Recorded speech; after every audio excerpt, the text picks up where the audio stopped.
আপনারা নেকির আশায় নেকির উদ্দেশ্যে এই ধর্মীয় সভায় অংশগ্রহণ করবেন। সকলে সৎ নিয়তে এসেছেন, সৎ উদ্দেশ্য পূর্ণ করে আমরা সকলে যেন এখান থেকে বিদায় নিতে পারি, আমরা বলি আল্লাহুম্মা আমিন।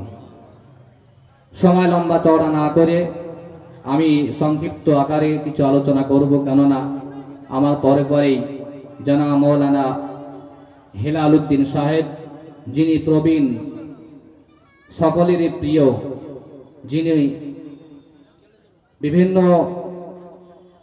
জায়গায় প্রোগ্রাম করেন, আপনারা জানেন। তিনার মধুর কণ্ঠে বক্তব্য আমরা সকলে শুনব। অতএব তার সময়ের দিকে লক্ষ্য রেখে আমি কিঞ্চিত পরিমাণ কিছু আলোচনা করব ইনশাআল্লাহ। যারা এখনো বাইরে এখানে ওখানে বসে আছেন, অযথা ঘুরে বেড়াচ্ছেন, আমাদের এই ধর্মীয় সভায় এসে বসে ধর্মীয় সভা শুনতে থাকুন। আউযু বিল্লাহি মিনাশ শাইতানির রাজীম। বিসমিল্লাহির রহমানির রহিম। লাকাদ কানা লাকুম ফি রাসূলিল্লাহি উসওয়াতুন হাসানাহ। মহান রব্বুল আলামিন পবিত্র কালামুল্লাহ কোরআন শরীফের মধ্যে ঘোষণা করেছেন, লাকাদ কানা লাকুম ফি রাসূলিল্লাহি উসওয়াতুন হাসানাহ। তোমাদের জন্য রাসূলুল্লাহ সাল্লাল্লাহু তাআলা আলাইহি সাল্লামের চরিত্র হচ্ছে মহান উদাহরণ, মহান চরিত্রের অধিকারী। তোমাদের জন্য রাসূলুল্লাহ সাল্লাল্লাহু তাআলা আলাইহি সাল্লামের চরিত্রই বড় উদাহরণ। আমরা যে চরিত্র গঠন করার জন্য আজকে এই ধর্মীয় সভার আয়োজন করেছি, বিভিন্ন ভেদাভেদ ত্যাগ করে দিয়ে, বিভিন্ন রকমের মতভেদ ত্যাগ করে দিয়ে আমাদের জীবনকে বাস্তব রূপ দেওয়ার জন্য আমরা আকৃষ্ট হয়েছি, ধর্মীয় সভা আয়োজন করেছি। আমরা নিজেরা পরিবর্তন হওয়ার জন্য, সমস্ত খারাপিগুলো দূর করে দেওয়ার পরে নিজেদের জীবনকে পরিবর্তন আনার জন্য আমরা ধর্মীয় সভার আয়োজন করেছি। তাই মহান রব্বুল আলামিন সমগ্র পৃথিবীর জন্য রহমাতুল লিল আলামিন করে পাঠিয়েছেন, যাকে দয়ার অবতার করে পাঠিয়েছেন, যাকে পাপীদের উদ্ধারকর্তা হিসেবে পাঠিয়েছেন। মহান স্রষ্টা রব্বুল আলামিন আমার নবীকে, আপনার নবীকে সারা জাহানের আলামিন করে পাঠিয়েছেন। তাই পৃথিবীর মানুষ যদি নবীর আদর্শ হতে পারে, দুনিয়ার মানুষ পরিবর্তন হয়ে যাবে, শান্তি ও স্বস্তি পেয়ে যাবে, নিজেদের জীবনকে গড়ে তুলতে সাহায্য করবে। তাই মহান রব্বুল আলামিন বলেছেন, পবিত্র কালামুল্লাহ কোরআন শরীফের মধ্যে বলেছেন, তোমাদের জন্য রাসূলুল্লাহ সাল্লাল্লাহু তাআলা আলাইহি সাল্লামের চরিত্র হচ্ছে তোমাদের জন্য উদাহরণ স্বরূপ, নমুনা স্বরূপ। কারণ মহান রব্বুল আলামিন আপনারা আমার নবীকে এমন একটা সময় পাঠিয়েছিলেন, যেই সময়টা জাহিলিয়াতের যুগ ছিল, যেই সময়টা মানুষ গুমরাহির মধ্যে ডুবেছিল। সেই সময় আমার নবী, আপনার নবীকে মহান রব্বুল আলামিন দুনিয়ার বুকে প্রেরণ করলেন, এবং সেই নবীর আসার পরে দুনিয়ার মানুষ শান্তি ও স্বস্তি পেয়েছিল, নিজেদের জীবনকে গড়ে তুলেছিল, তারা মানুষের মতো মানুষ হয়ে গিয়েছিল, কলমার শান্তি কলমা পড়ে নিয়েছিল, এবং ইসলামের সুশীতল ছায়ার তলে তারা স্থান পেয়েছিল। তাই মহান রব্বুল আলামিন আমাদের জন্য রাসূলুল্লাহ সাল্লাল্লাহু তাআলা আলাইহি সাল্লাম যেই চরিত্র দেখিয়ে গিয়েছেন, যেই নমুনা দেখিয়ে গিয়েছেন, যে ব্যবহার দেখিয়ে গিয়েছেন, সেটা আমাদের জন্য এনাফ, সেটা আমাদের জন্য যথেষ্ট। মহান রব্বুল আলামিন বলেছেন, আমার নবী, আপনার নবী, বিশ্ব জাহানের নবী, নবী কুলের শিরোমণি একদিন সাহাবায়ে কেরামদেরকে নিয়ে বসে বসে আলোচনা করতেছেন। আজকে যেমন আমরা এই জায়গায় বসে রয়েছি ধর্মীয় সভা শোনার জন্য, ধর্মীয় সভা অংশগ্রহণ করেছি, ধর্মীয় আলোচনা শোনার জন্য আমরা যেমন এখানে এসেছি, সাহাবায়ে কেরামদেরকে সঙ্গ নিয়ে রাসূলুল্লাহ সাল্লাল্লাহু তাআলা আলাইহি সাল্লাম বসে বসে আলোচনা করতেছেন। অনেক সাহাবা বর্গরা সেখানে রয়েছেন, আল্লাহর নবী সমস্ত ঘটনা কিছু আলোচনা করতেছেন। এমন একটা সময় বিশ্ব নবীর দরবারে কিছু মানুষ আসলো মেহমানদারি করা, মেহমান হিসাবে কিছু মানুষ আল্লাহর নবী এই দরবারে তারা হাজির হয়ে গেল। আল্লাহর নবী আলোচনা করতেছিলেন, মহান রব্বুল আলামিন আপনার নবী আমার নবীকে এমন করে দুনিয়ার বুকে পাঠিয়েছেন যিনি মেহমান পেরে বসে খুশি হতেন, মেহমানদারি করতে বড় ভালোবাসতেন। সাহাবায়ে কেরামদেরকে বললেন, হে আমার সাহাবা বর্গরা, তোমরা একটা করে মেহমান নিজের বাড়িতে নিয়ে চলে যাও এবং তাদের যেন সম্মান হয়ে যায়, তাদের ভক্তি তোমরা যেন করবে, সম্মান করবে, ভক্তি করবে, তাদের জন্য কোনো রকম ত্রুটি না হয়ে যায়। আল্লাহর নবী সাহাবায়ে কেরামদেরকে যখন বললেন, এক একটা সাহাবা এক একটা করে মেহমান নিজের বাড়িতে নিয়ে চলে গেলেন, এক একটা করে মেহমান নিয়ে চলে গেলেন। শেষ সময় একজন একটা মেহমান সেখানে থেকে গেল, সেই মেহমানটিকে কেউ কিন্তু গ্রহণ করলো না, কারণ সেই মেহমানটা ছিল পেটুক, সেই মেহমানটার সুবিধা ছিল না বলে সেই মেহমানটিকে কিন্তু কেউ গ্রহণ করলো না।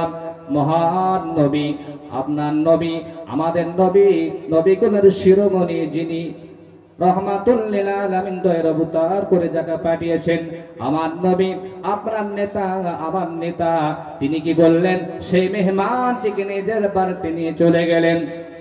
সেই মেহমানটি বড় বড় পেটুক ছিল, সেই মেহমানটির কিন্তু উদ্দেশ্য ভালো ছিল না। সেই মেহমানটিকে আল্লাহ নবী নিজের বাড়িতে যখন নিয়ে চলে গেলেন, নিজের বাড়িতে নিয়ে গিয়ে একটি ভালো জায়গায় বসার জন্য ব্যবস্থাপনা করলেন। আল্লাহ নবী যে ঘরটা উত্তম ঘর ছিল, যে ঘরে নিয়ে যাওয়ার পরে উত্তম বিছানা পেতে দিলেন এবং সেই ব্যক্তিকে বসার জন্য বললেন। সেই মেহমানটি আল্লাহ নবীর ঘরে অবস্থান করছে, আল্লাহ নবী তার মেহমানদারি করার জন্য ব্যস্ত হয়ে পড়েছেন। আল্লাহ নবী সেই মেহমানটিকে খাবার খাওয়ানোর জন্য যখন ব্যবস্থাপনা করলো, সে পেটুক কিন্তু তার এই উদ্দেশ্য কিন্তু খারাপ ছিল, তার নিয়তটা বড় খারাপ ছিল। সে মনে মনে ভেবেছিল, আজকে এই বাড়িতে যতগুলো খাবার তৈরি হয়েছে সমস্ত খাবারগুলো আমি একাই ভক্ষণ করে নিব, তাহলে বাড়ির সমস্ত মানুষ ক্ষুধার্ত থাকবে। এই নিয়াত করেন আল্লাহ নবীর বাড়িতে যতগুলো খাবার তৈরি করা হয়েছিল সেই খাবারগুলো সে পেটুক কিন্তু একাই খেয়ে নিল। সেই পেটুক সমস্ত খাবারগুলো একাই খেয়ে নিল। খাবার দাবার হয়ে গেল, খাবার যখন খাওয়া হয়ে গেল, আল্লাহ নবী করলেন কি, ঘরের মধ্যে জায়গা করে দিলেন। সে পেটুক এত খাবার খেয়েছে, সেই খাবার খাওয়ার পরে রাত্রিবেলায় বদহজমি হয়ে গিয়েছে, হজম করতে পারে নাই, রাত্রি গভীর হয়ে গিয়েছে, বিছানা খারাপ করে দিয়েছে, পেচ্ছাপ পায়খানা করে দিয়েছে। সবে সাদেকের সময়ে মুয়াজ্জিন আজান যখন দিবে, সেই সময় সে পেটুক কিন্তু বিছানা থেকে উঠে গিয়ে বলছে, মনে মনে ভাবছে, আমি যদি সকালবেলায় চলে যাই আমাকে তারা ধরে ফেলবে, আমি যে অন্যায় করেছি, বিছানাগুলো খারাপ করে ফেলেছি, আমাকে হয়তো মারধর করবে বা আমাকে তারা অপমান করবে, অতএব রাত্রি অন্ধকার থাকতে থাকতে আমি এখান থেকে পালিয়ে যাব। এই নিয়াত করে সবে সাদেকের পূর্বে বিছানা ত্যাগ করে দিয়ে ঘর থেকে বেরিয়ে গিয়ে টুকটুক টুকটুক করতে করতে হেঁটে চলে যাচ্ছে। গ্রাম পার করে চলে গিয়েছে। সেই মেহমান যেটা এসেছিল তার সঙ্গে কিন্তু একটা তলোয়ার ছিল, তলোয়ার খানা দামি তলোয়ার, কিন্তু সেই সময় ভুল করে তলোয়ার খানা রেখে চলে গিয়েছে। রাস্তার মাঝে তার মনে পড়েছে তার একখানা তলোয়ার সে রেখে চলে গিয়েছে, তলোয়ার খানা কিভাবে আনা যায় সে মনে মনে চিন্তা করেছে, আমি তো অন্যায় করেছি, ভুল করেছি, আমি আবার ওখানে কি করে ফিরে যাব, কারণ আল্লাহ নবীর ঘরকে নাপাক করে দিয়েছি, বিছানা খারাপ করে দিয়েছি, আমি যদি আবার এখান থেকে যাই হয়তো আমাকে তারা পাকড়াও করে নিবে, আমাকে ধরে ফেলবে, আমি কি করে আমার তলোয়ার খানা নিয়ে আসব। সে মনে মনে চিন্তা করছে। এবারে কি করছে, এক ধাপ আগাচ্ছে, এক ধাপ পিছাচ্ছে, এমন করে করে আল্লাহ নবীর বাড়ির থেকে টুকটুক করে কিছুক্ষণ আসলো, আবার পিছনে চলে যাচ্ছে। সে সাহস পাচ্ছে না যে আল্লাহ নবীর বাড়ি থেকে তলোয়ার খানা নিয়ে আসবে। এমন করে টুক টুক করতে করতে আল্লাহর নবীর বাড়ির দিকে রওনা হয়ে গিয়েছে। সকাল হয়ে গিয়েছে। আল্লাহর নবী যখন সেই ঘরের মধ্যে প্রবেশ করেছে মেহমানের খোঁজ নেওয়ার জন্য, মেহমান আছে কি নাই, মেহমানের কি অবস্থা রয়েছে, মেহমান হয়তো কোনো কষ্ট পেয়েছে কিনা, মেহমানের খবর নেওয়ার জন্য আল্লাহর নবী যখন সেই ঘরের মধ্যে প্রবেশ করলেন, দেখতে পেলেন তার মেহমানটা যেন তার ঘরের মধ্যে নেই। আল্লাহর নবী চিন্তা পড়ে গেলেন, চিন্তা করতে শুরু করলেন, হয়তো আমার মেহমান কষ্ট পেয়েছে, আমার হয়তো বড় ব্যথা পেয়েছে, তাই হয়তো ঘর থেকে বেরিয়ে কোথায় চলে গিয়েছে। সাহাবায়ে কেরামরা সকালবেলায় পৌঁছে গিয়েছে। সবাই যখন সমস্ত ঘটনাগুলো শুনলেন সবাই রাগান্বিত হলেন, এমন বেয়াদবি করেছে, আল্লাহর নবীর বিছানাকে না পা করে চলে গিয়েছে। এই বেয়াদবকে যেখানে পাওয়া যাবে সেখানে আমরা তাকে মারব, অপমান করব। এই যখন তারা মনে মনে চিন্তা ভাবনা করেছে, তারা আলোচনা করতে শুরু করেছেন। আল্লাহ রাসূল বললেন, হে আমার সাহাবাবর্গরা, তোমরা রেগে যেও না, তোমরা উত্তেজিত হয়ে যেও না, আমার মেহমান যা করেছে সেজন্য তোমরা রাগান্বিত হয়ে যেও না। যে মেহমানের খোঁজ নেওয়ার জন্য সবাই ব্যস্ত হয়ে পড়ল। এমন সময় আল্লাহর নবী করলেন কি, সেই নাপাক কাপড় চোপড় গুলো একটা সাইডে একটা জায়গাতে নিয়ে গিয়ে নিজের পবিত্র হাত মোবারক দিয়ে ধৌত করছেন। বলুন সুবহানাল্লাহ। কেমন নবী ছিলেন, কেমন দয়ার নবী ছিলেন। এমন অন্যায় করার পরে সেই মেহমানের কাপড় চোপড় গুলো নিজের পবিত্র হাত দিয়ে ধৌত করতে শুরু করেছেন। এমন সময় সে পেটি কুলতো আস্তে আস্তে এগিয়ে আসছেন। আল্লাহর নবীকে দেখতে পেয়েছে, তার নাপাক করা কাপড় চোপড় গুলো সে ধৌত করতে শুরু করেছেন।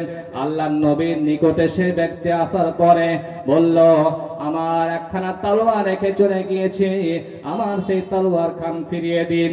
আল্লাহর নবীর সঙ্গে কথা হলো। আল্লাহর নবী কোনো দ্বিমত না করে, কোনো তর্ক বিতর্ক না করে আল্লাহর নবী সেই তার তলোয়ার খানা দিয়ে দিল। সেই তলোয়ার খানা হাতে পেয়ে খুশি হলো এবং সেখান থেকে যাওয়ার পরে তার আত্মীয় স্বজন প্রতিবেশীর সঙ্গে এমন কথাগুলো শেয়ার করতে শুরু করলো, এমন কথাগুলো বলতে শুরু করে দিল, আমি আজকে এমন একটা মানুষের কাছ থেকে ফিরে আসলাম, এমন একটা মানুষের কাছ থেকে আসলাম যে মানুষটা অন্যায় করার পরেও মানুষকে ক্ষমা করে দেয়।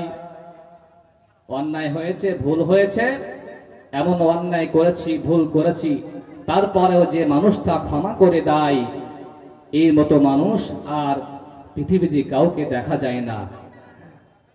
যখন এই কথাগুলো বললাম, তার প্রতিবেশীর সঙ্গে কথাগুলো আলোচনা করলো, সবাই ভুল বুঝলো, নিজেদের ভুলকে স্বীকার করে নিয়ে আবার সেখানে নবীর দরবারে এসে আসলো। আসার পরে আল্লাহ নবীর হাতে হাত দিয়ে কলমা পড়তে শুরু করে দিল। বলল, আশহাদু আল্লা ইলাহা ইল্লাল্লাহু ওয়া আশহাদু আন্না মুহাম্মাদান আবদুহু ওয়া রাসূলুহু সাল্লাল্লাহু আলাইহি ওয়াসাল্লাম। আল্লাহর নবী ইসলাম প্রচার করেছেন, কষ্ট করেছেন, মার খেয়েছেন, লাঞ্ছিত হয়েছেন, অপমানিত হয়েছেন, তবুও পিছপা হন নাই। অনেক বাধার সম্মুখীন হয়েছে, তিনি ধৈর্য ধারণ করেছেন, ধৈর্য ধারণ করেছেন, সবুর করেছেন। আল্লাহর নবীর ব্যবহারে মুগ্ধ হয়ে তারা নাস্তিক ইহুদি তারা নিজেদের ধর্ম ত্যাগ করে দিয়ে আল্লাহর নবীর হাতে হাত দিয়ে তারা কলমা পড়ে নিয়েছেন।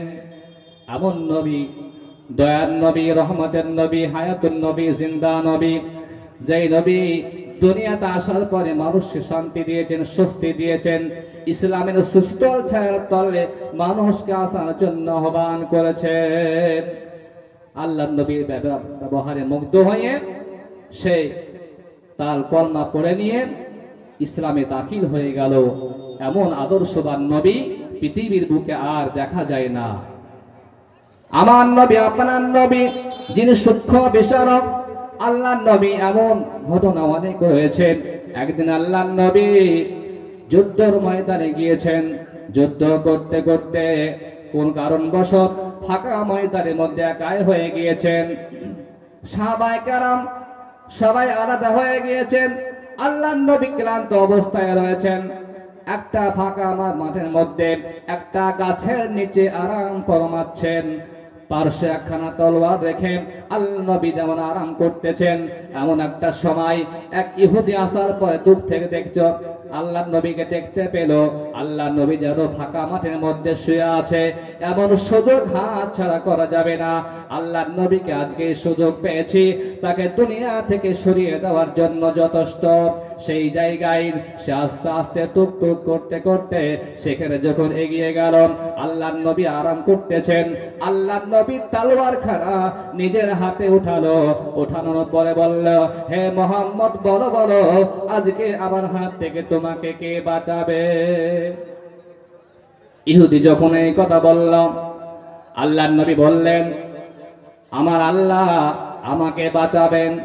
যখন আমার আল্লাহ আমাকে বাঁচাবেন, যখন এই কথা বলেছে, ইহুদির হাতখানা থরথর করে কাঁপতে শুরু করে দিল, আর হাত থেকে তলোয়ার খানা নিচের জমিনে পড়ে গেল। বলুন সুবহানাল্লাহ। আল্লাহর নবী সেই তলোয়ার খানা পবিত্র হাতের মধ্যে উঠালেন। উঠানোর পরে বললেন, বলো ইহুদি, এবারে আমার হাত থেকে তোমাকে কে যা বাঁচাবে বলো। যখন এই কথা বললাম, ইহুদি বলল, ইয়া রাসূলুল্লাহ, ইয়া হাবিবাল্লাহ, হে আল্লাহর নবী গো, আপনার ইচ্ছা, আপনার মর্জি, আপনার যেটা ভালো আপনি সেটাই করবেন, আমার কিছু বলার নেই। কারণ আপনার হাতে তলোয়ার রয়েছে, আপনি যেই ফয়সালা করবেন সেটাই হয়ে যাবে, কোনো অসুবিধা হবে না। অতএব আপনার যেটা ইচ্ছা, আপনার যেটা মর্জি আপনি সেটাই করুন। আল্লাহর নবী করলেন কি? কোনো কথা বললেন না, কোনো আঘাত করলেন না, কোনো প্রতিবাদ করলেন না। আল্লাহ রসুল বললেন, হে ইহুদি, আমার সঙ্গে কলমা পড়ে নাও, আমার সঙ্গে কলমা পড়ে নাও। যে কোনো কথা বললাম, সে বলল, আপনার হাতে হাত দিয়ে কলমা পড়বো না, আপনাকে আমি কিছু বলবো না, আপনার সঙ্গে কোনো প্রতিবাদ করব না, আপনি আমাকে ক্ষমা করে দিন, আমি এখান থেকে চলে যেতে চাই, আপনার কলমা পড়ব না, আপনার ধর্মে দীক্ষিত হব না, আপনি আমাকে এখান থেকে ছেড়ে দিন, আমি চলে যাব। আল্লাহর নবী করলেন কি? সেই মানুষটিকে ছেড়ে দিলেন, সেই মানুষটিও চলে গেল। তার প্রতিবেশীর সঙ্গে চলে যাওয়ার পরে তাদের সঙ্গে আলোচনা করে নিল, হায় রে, এমন একটা মানুষ, এই মানুষটা শত্রুকে পাওয়ার পরে ছেড়ে দেয়, এমন সুন্দর মানুষ পৃথিবীর বুকে আর কাউকে দেখা যায় না। তারাও এসেন আল্লাহর নবীর হাতে হাত দিয়ে কলমা পড়ে নিয়েছিল। বলুন সুবহানাল্লাহ। আল্লাহুম্মা সাল্লি আলা মাওলানা মুহাম্মদ ওয়া আলা আলে সাইয়্যিদিনা মাওলানা মুহাম্মদ সাল্লি আলা মুহাম্মাদিন সাল্লি আলা মুহাম্মদ হরদম ज़बान से निकालो पाक नामे मोहम्मद हरदम ज़बान से निकालो शफियाना मोहम्मद यमुना दयार नाबे यमुना प्यारा नाबे কোথায় গেলে পাইব রে, কোথায় গেলে পাইব রে। রবিউল আউয়ালের 12 তারিখে জন্ম নিলেন শুভ সাদেকে। রবিউল আউয়ালের 12 তারিখে জন্ম নিলেন শুভ সাদেকে।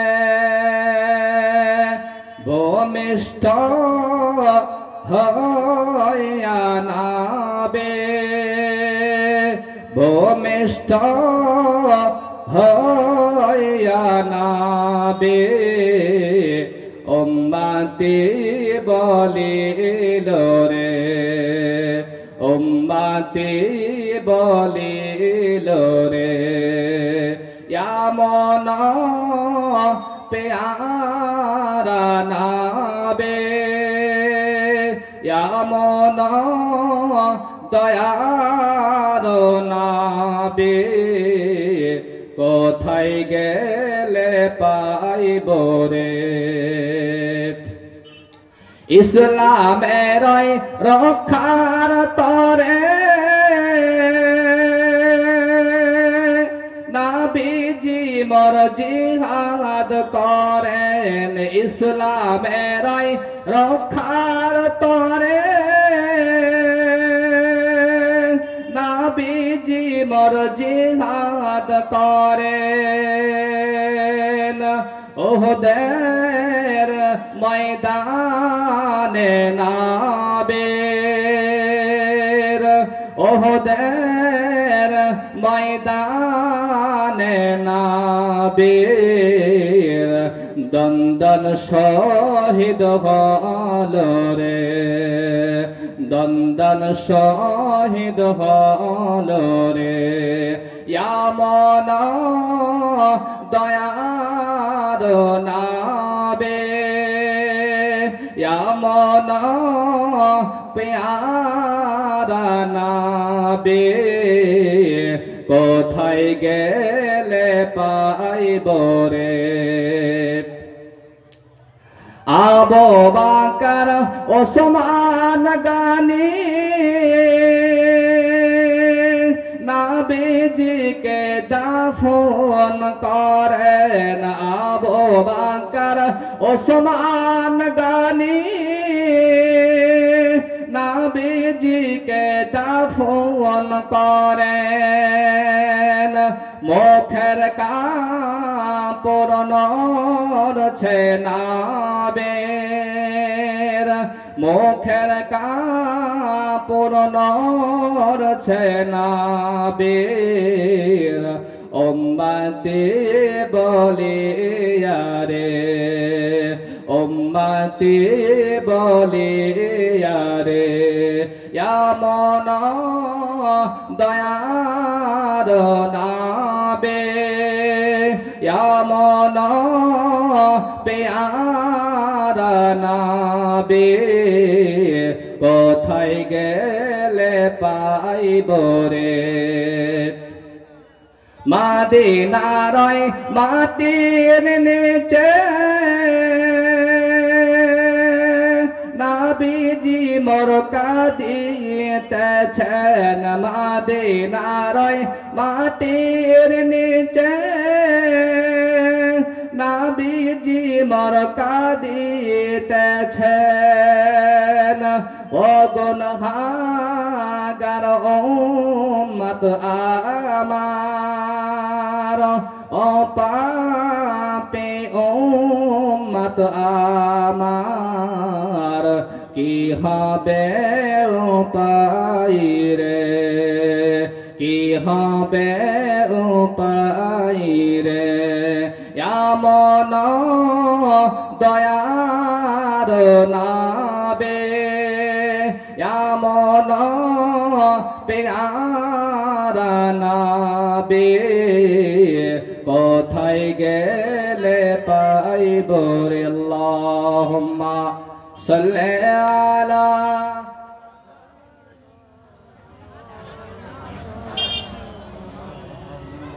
ওয়া আলা আলি সাইয়্যিদিনা মাওলানা মুহাম্মদ সাল্লাল্লাহু আলাইহি সাল্লাম। দয়ার নবী, রহমতের নবী, হায়াতুন নবী, জিন্দা নবী। এমন একটা দিন আল্লাহ নবী গানিমাতের মান বন্টন করতেছিলেন। আমার নবী, আপনার নবী কেমন দয়ার নবী, কেমন সূক্ষ্ম বিচারক ছিলেন। আল্লাহ নবী একদিন গানিমাতের মাল বন্টন করতেছিলেন। গানিমাতের মাল বন্টন করার সময় আল্লাহ নবীর দুইজন নাতি কালাজার টুকরো লাগতে জিগার, তারা 3 দিন থেকে খাবার খেতে পায় নাই। একদিন 2 দিন কেটে গিয়েছে, তারা খাবার খেতে পায় নাই, ঘরে কোনো খাবার নেই। মাকে গিয়ে বলেছে, মা গো, আমাদের জন্য আমাদের বড্ড খিদা পেয়েছেন, আমরা 3 দিন থেকে কোনো খাবার খেতে পাই নাই, আমরা কোথায় গেলে খাবার পাবো? মা গো, আপনি একটু বলে দিন। আল্লাহর নবীর বেটি মা ফাতিমাতুজ জাহরা রাদিয়াল্লাহু তাআলা আনহা বললেন, হে আমার কলেজার টুকরো সন্তান, তোমরা চলে যাও, তোমার নানা জান গানিমাতের মাল বন্টন করতেছেন, তোমরা সেখানে গিয়ে তোমার নানা জানকে গিয়ে বলো, হে নানা জান গো, আমাদেরকে একটু খাবার দেওয়া যাবে কিনা? তোমরা সেখানে গিয়ে বলো, তোমার নানা জান অবশ্যই তোমাদেরকে খাবার দিবেন। দুই ভাই এত ক্ষিধার্ত অবস্থায় রয়েছেন। হাসান হোসাইন আল্লাহর নবীর দরবারে যখন যাচ্ছেন, দেখতে পেলেন আল্লাহর নবী গানিমাতের মাল বন্টন করতেছেন। দূর থেকে দেখতে পেলেন, আস্তে আস্তে টুকটুক করতে গিয়ে নানাজিকে গিয়ে বললেন, হে নানা জান, 3 দিন থেকে কোনো খাবার খেতে পাই নাই, বড় খিদা পেয়েছে গো নানা, কিছু খাবার দেওয়া যাবেন? আল্লাহর নবী বললেন, হে আমার কলেজার টুকরো হাসান হোসাইন, তোমরা দূরে সরে যাও, তোমাদেরকে গানিমাতের মাল দেওয়া যাবে না, তোমরা চলে যাও, এখান থেকে চলে যাও। আল্লাহর নবী যখন এই কথা বললেন, হাসান হোসাইন কান্না করতে শুরু করে দিলেন, কারণ আমাদের নানা ফিরিয়ে দিয়েছেন, আমাদের নানা এত ভালোবাসেন, আমাদের নানা আমাদেরকে কলেজার টুকরো করে থাকেন, এমন মহব্বত করেন। আজকে খাবার চাইলাম, আমাদের নানা আমাদেরকে খাবার দিল না, আমাদেরকে তাড়িয়ে দিল, এমন চিন্তা তাদের মনের মধ্যে ঢুকে গেল। হাওয়া করে কান্না করতে সেখান থেকে চলে গেল, দূরে চলে গেল। আস্তে আস্তে তারা কান্না করতে চলে যায়। আল্লাহর নবী শেষ মুহূর্তে গানিমাতের মাল বন্টন করার পরে তিনি থাকতে পারলেন না, সহ্য করতে পারলেন না। হায়রে, আবার নাতিরা কোথায় চলে গেল? তারা হয়তো বড্ড কষ্ট পেয়েছে, তারা মনে হয় ব্যথা পেয়েছে, তারা কোথায় চলে গেল তাদের সন্ধান করার জন্য আল্লাহর নবী তাদেরকে খোঁজ করতে শুরু করলেন, তালাশ করতে শুরু করে দিলেন। আস্তে আস্তে হেঁটে যায়, কিছুক্ষণ যাওয়ার পরে রাস্তার মাঝে একটা মানুষের সঙ্গে দেখা হলো। সেই মানুষটিকে, সেই পথিককে জিজ্ঞাসা করলো, এ পথিক, তুমি কি দেখেছো 2জন বাচ্চা ছেলেকে যেতে এইদিকে? সে বাচ্চা ছেলেদেরকে খোঁজ করার জন্য আল্লাহর নবী পেরেশান হয়েছেন, কারণ তারা হচ্ছে মায়ার নাতি, তাদেরকে না দেখে আল্লাহর নবী থাকতে পারতেন না, বড় কষ্ট হতো, বেদনা হতো। আল্লাহর নবী তাদেরকে ফিরিয়ে দিয়েছেন, তারা যেন কোথায় চলে গিয়েছে তিনি তালাশ করতে শুরু করেছেন। সে পথিক বলল, এই রাস্তা দিয়ে 2টো বাচ্চা কান্না করতে চলে গিয়েছে, ওই যে ফাঁকা বড় পাহাড় দেখা যায়, সেই পাহাড়ের কিনারায় বসে 2টো বাচ্চা যেন হামা করে একে অপরকে জড়িয়ে ধরে কান্না করতেছে। দেখো, চলে যান, সেই পাহাড়ের কিনারায় তারা বসে কান্না করতেছে। আল্লাহর নবী টুক করে সেই বাচ্চার দিকে তালাশ করতে হাসান হোসাইনের খোঁজে বেরিয়েছেন। যখন দূর থেকে দেখছেন যেন তারা একে অপরের 2 ভাই জড়িয়ে ধরে কান্না করতেছে, আল্লাহর নবী দেখতে পেলেন, তাদের নিকটে গেলেন, বললেন, ও হাসান হুসাইন বাবা, কেনো না বাবা, আমি তোমাদের নিকটে এসেছি বাবা, তোমরা কান্না করো না, ভেঙে পড়ো না, ধৈর্য ধারণ করো, আমি তোমাদেরকে গানিমাতের মাল দেইনি, সেই বলে তোমরা কান্না করতে এখানে এসে গিয়েছ। আমার কলেজার টুকরো হাসান হুসাইন, এই গানিমাতের মাল তোমাদের জন্য জায়েজ হবে না বলে আমি তোমাদেরকে গানিমাতের মাল দিতে পারিনি। তোমরা ধৈর্য ধারণ করো, সবর করো, আল্লাহ পাক তোমাদের উপর রহমত নাজিল করবেন। বলুন সুবহানাল্লাহ। তোমরা ধৈর্য ধারণ করো, সবর করো, আল্লাহর তরফ থেকে তোমাদের উপরে তোমাদের উপর রহমত নাজিল হবে, আল্লাহ পাক তোমাদেরকেও রহম করবেন, আল্লাহ পাক তোমাদের জন্য জান্নাত থেকে খাবার পাঠিয়ে দিবেন। বলুন সুবহানাল্লাহ। আল্লাহ পাকের দরবারে মহান নবী, দয়ার নবী, রহমতের নবী ফরিয়াদ করলেন, দোয়া করলেন, হে আল্লাহ আমার নাতিদের জন্য আপনি জান্নাত থেকে কিছু খাবার পাঠিয়ে দিন। আল্লাহ পাক জিবরিল আমিন পারেস থেকে বললেন, হে আমার ফারিস্তা তোমরা ধৈর্য, তুমি এই মুহূর্তে দুনিয়ার বুকে চলে যাও। হে আমার জিবরিল আমিন ফারিস্তা তুমি চলে যাও জান্নাত থেকে খাবার নিয়ে গিয়ে আমার পেয়ারা নবীর কাছে হাজির হয়ে যাও। আমার পেয়ারা নবীর কাছে গিয়ে খাবারগুলো দিয়ে দাও।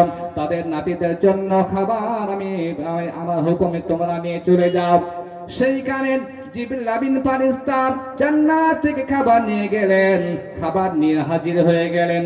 আল্লাহ পাকের নবীর সঙ্গে দেখা হলো, খাবার তুলে দিলেন, খাবার তারা ভক্ষণ করলেন, মন প্রাণ ভরে খাবারগুলো তারা খেলেন, তৃপ্তি পেলেন। বড় কষ্টের মধ্যে ছিলেন, পেরেশানির মধ্যে ছিলেন, পেরেশানি দূর হলো, শান্তি আসলো, দিনের মধ্যে মনটা শান্ত হলো। কারণ 3 দিন থেকে তারা খাবার খেতে পায় না। এমন সূক্ষ্ম বেচারা নবী ছিলেন, দয়ার নবী ছিলেন, রহমতের নবী ছিলেন, যেই নবী তার আদর্শিত হয়েছেন সকল মানুষ এবং দল বল তারা এসে তারা হাতে হাত দিয়ে আল্লাহ নবীর হাতে হাত দিয়ে তারা কলমা পড়ে ইসলাম ধর্ম গ্রহণ করে নিয়েছে। বলুন সুবহানাল্লাহ। আল্লাহ নবী ইসলাম প্রচার করেছেন, কষ্ট করেছেন, মার খেয়েছেন, তাইফে গিয়েছেন, অনেক রক্ত তাকে ঝরাতে হয়েছে। আল্লাহ নবী একদিন সকালবেলায় ফজরের নামাজ পড়তে গিয়েছেন। ফজরের নামাজ পড়তে গিয়ে সেই সময় আবু জেহেল ছিল, আল্লাহর নবী বড় শত্রু ছিল আবু জেহেল। আবু জেহেল কাউরের মাধ্যম দিয়ে আল্লাহর নবীর ক্ষতি করার জন্য সে একটা ষড়যন্ত্র করেছে। আবু জেহেল ষড়যন্ত্র করেছে এটাই, সে তার বাড়ির একটা জায়গাতে একটা গর্ত খনন করেছে। সে গর্ত খনন করার পরে সে গর্ত খনন করে গর্তটার উপরে কিছু বিছিয়ে দিয়েছে, আর সে তার পাশে শুয়ে রয়েছে। আর তার বাড়িতে একজনকে বলেছে, তোমরা চলে যাও, নবীর কাছে গিয়ে বলো, হ্যাঁ নবী গো, আপনার চাচা আবু জেহেল আপনার সঙ্গে দেখা করার জন্য আপনাকে ডেকেছে। সে বড় অসুস্থ, পেরেশান, অসুস্থ থাকার কারণে আপনার সঙ্গে সাক্ষাৎ করতে চাই। হে নবী গো, আপনি অতি শীঘ্রই আপনার চাচার বাড়িতে আপনি যাবেন। সেই মানুষ যাওয়ার পরে মা আয়েশা সিদ্দিকা রাদিয়াল্লাহু তাআলা আনহার বাড়িতে গিয়ে খবর দেওয়া হলো। আল্লাহর নবী যখন নামাজ পড়ে আসলেন, আল্লাহর নবী নামাজ পড়ে আসার পরে যখন খবর পেলেন তার চাচা তাকে তার সঙ্গে সাক্ষাৎ করার জন্য ডেকেছে, কারণ সে অসুস্থ রয়েছেন। এই জন্য আল্লাহর নবীকে বিপদে ফেলার জন্য, কষ্ট দেওয়ার জন্য, দুনিয়া থেকে সরিয়ে দেওয়ার জন্য পরিকল্পনা করেছে। আবু জেহেল গর্ত করেছে, আল্লাহর নবী আমাকে দেখার জন্য আসবে। আর মানুষ কিন্তু যখন অসুখ হয়, কোন মানুষ যখন তাকে দেখতে যায়, কেউ হয়তো কাউরে মাথার কাছে গিয়ে বসে, কেউ তার পাশে গিয়ে বসে, এমন পরিকল্পনা করেছে যখন আল্লাহর নবী যখন এখানে আসবে, এই পথ দিয়ে যখন আসবে, আমার পাশে যখন করতে যাবে, সে গর্তর মধ্যে পড়ে যাবে। এই প্ল্যান খাটিয়ে সে কিন্তু বসে রয়েছে। এমন সময় সকালবেলায় কোনো কারণবশত আবু জেহেল নিজের গর্ততে নিজেই পড়ে গিয়েছে। বলুন সুবহানাল্লাহ। এই জন্য বলেন, কুয়া খুদনেওয়ালা কুয়াকে সামনে যদি কোনো মানুষ কোনো ব্যক্তিকে কষ্ট দেওয়ার জন্য কিছু প্ল্যান খাটায়, সেই কষ্টের মধ্যে সে অটোমেটিক পড়ে যাবে। কোনো মানুষ যখন কোনো কাউকে বিপদে ফেলার জন্য সে যাবে, সে কিন্তু আগে বিপদে পড়ে যাবে। এই জন্য আবু জেহেল গর্ত করেছিল নবীকে গর্ত ফেলার জন্য, কিন্তু সেই গর্ততে সে নিজেই পড়ে গিয়েছে। এমন গর্ত খুঁড়েছে, ওপর থেকে তাকে ওঠানোর মতো কোনো ক্যাপাসিটি নাই, তাকে নিচে থেকে উপরে উঠাবে, সেই কোনো ক্যাপাসিটি সেই সময় তারা পাচ্ছে না। কি করে তাকে ওঠানো যায়? সবাই ব্যস্ত হয়ে পড়েছে, এমন গর্ত খুঁড়েছে সে গর্ত থেকে তাকে ওঠানো যাবে না। এমন সময় সবাই ব্যস্ত হয়ে পড়েছে। এমন সময় আল্লাহর নবী, দয়ার নবী, রহমতের নবী, হায়াতুন নবী, জিন্দা নবী সেই সময় সেখানে গিয়ে হাজির হয়ে গেলেন। দেখতে পেলেন যেন আবু জেহেল নিজের গর্তয় পড়ে পড়ে কান্না করতেছে, আমাকে বাঁচাও, আমাকে উঠিয়ে নাও, গর্ত থেকে উঠিয়ে নাও। আল্লাহর নবী সবাই কিন্তু সেই সময় হাজার দড়ি আনার পরে আবু জেহেলের হাতে যত দেয় আবু জেহেল নিচে নেমে যায়, যত হাত বাড়ায় তত যেন নিচে নেমে যায়।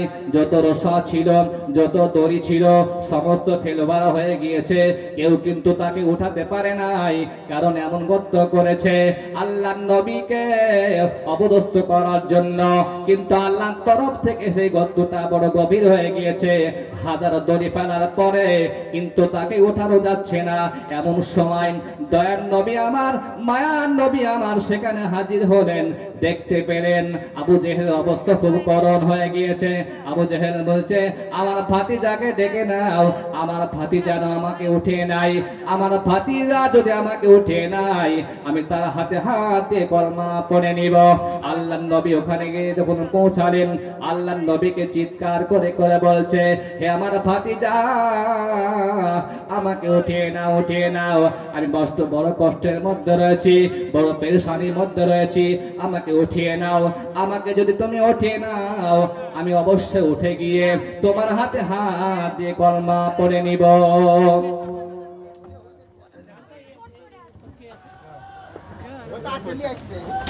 নারায়ে তাকবীর।